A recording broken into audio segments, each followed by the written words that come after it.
One of my favorite things to do in the autumn is to look for fungi growing, because you can almost always see them if you look near the ground or look closely at things. They're growing everywhere, and usually on dead logs, but sometimes on living trees too.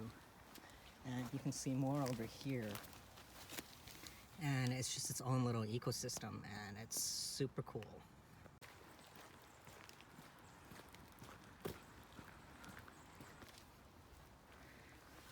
What's pretty amazing is that nothing that's dead in the forest is truly really dies, because you see all these different organisms growing on dead trees and dead logs, and it's really just one big ecosystem. And if you look closely, you see lots and lots of these organisms, and these dead bodies become homes for so much more living life.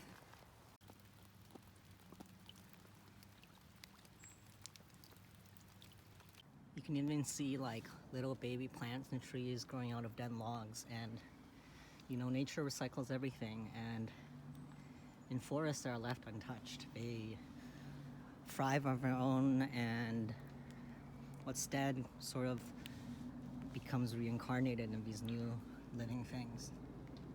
Now, this is probably one of the bigger trees you see in this area, because most of these trees are still really young, and it's rare that you see tree trunks that are even this wide, because most of the old growth, or all of the old growth trees, have been logged.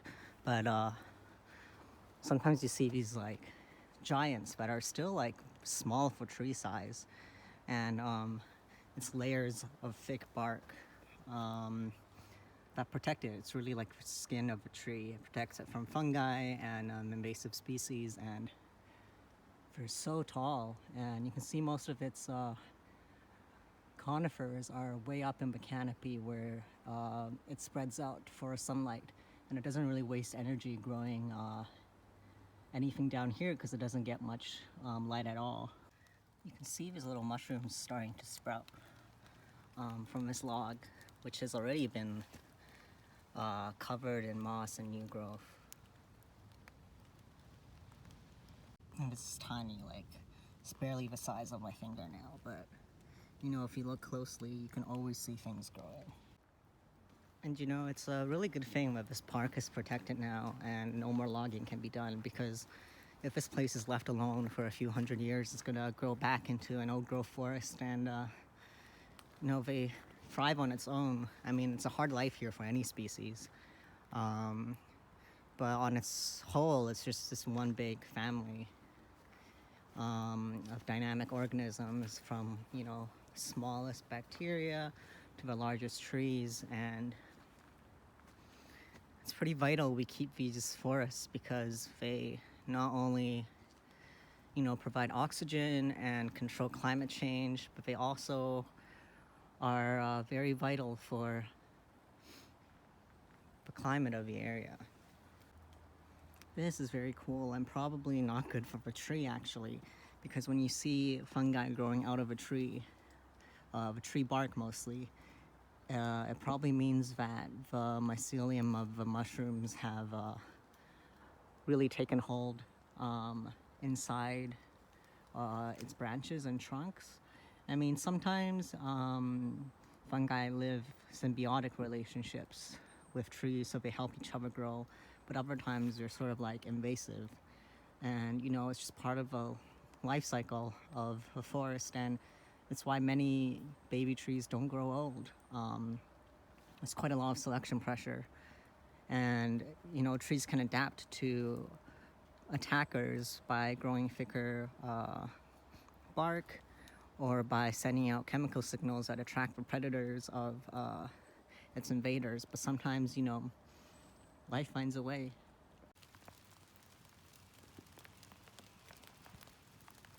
It's also very important for trees to grow in a natural forest, and not just like planted neatly in cities, because trees thrive with other organisms, and they live symbiotic relationships with not only fungi and plants and bacteria and microorganisms, but also other trees around it. Trees famously connect with each other through the roots, and they sometimes nurture each other. And parent trees will nurture baby trees through its roots. And trees in cities can thrive, but they will always lead quite artificial lives compared to um, how they grow in forests. And because a forest is its natural environment, it faces natural selection pressures that help it grow stronger. And city trees actually probably can't survive in forests like these because their childhoods worked in these forests where they face storms and predators and other trees and competition where it learns how best to grow. Um, it actually learns defense mechanisms over time based on the surrounding environment, and that's just something you can't really recreate in a lab.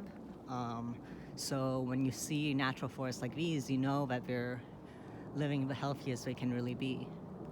Trees really are very dynamic living organisms, and they adapt to the environment and respond to what's happening around them. They just do it silently and in a way that humans don't. Humans live too fast to really notice. It's like a fruit fly that lives for a day.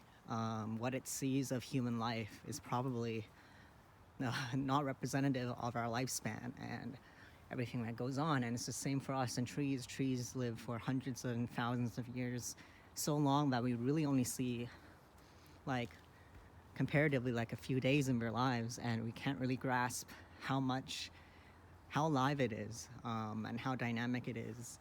And it's quite it's quite a feeling being in a forest, knowing almost everything around you will live far longer than you will. And after you die, probably the same trees will still be here. Um, it's a lot to appreciate. And there's more of these growing out of this branch.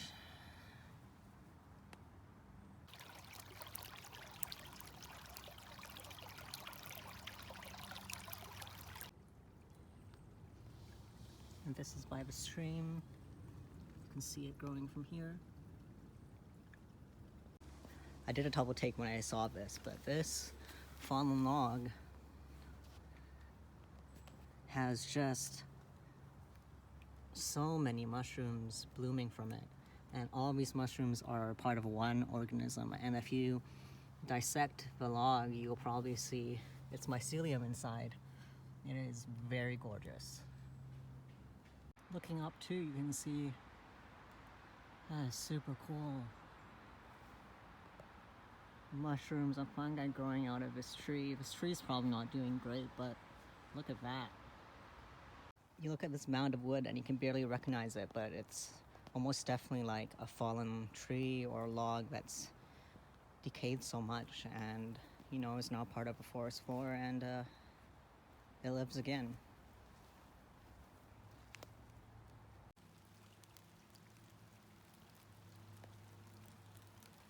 I just want to take a moment to point out that these stumps that are much, much larger than the rest of the forest trees, with these little step marks here, they were logged a long time ago for lumber and stuff. And if they were still growing, there would be old growth trees that are probably hundreds and hundreds to 1,000 years old. But what's left of them are these giant stumps, and you can imagine them growing upwards.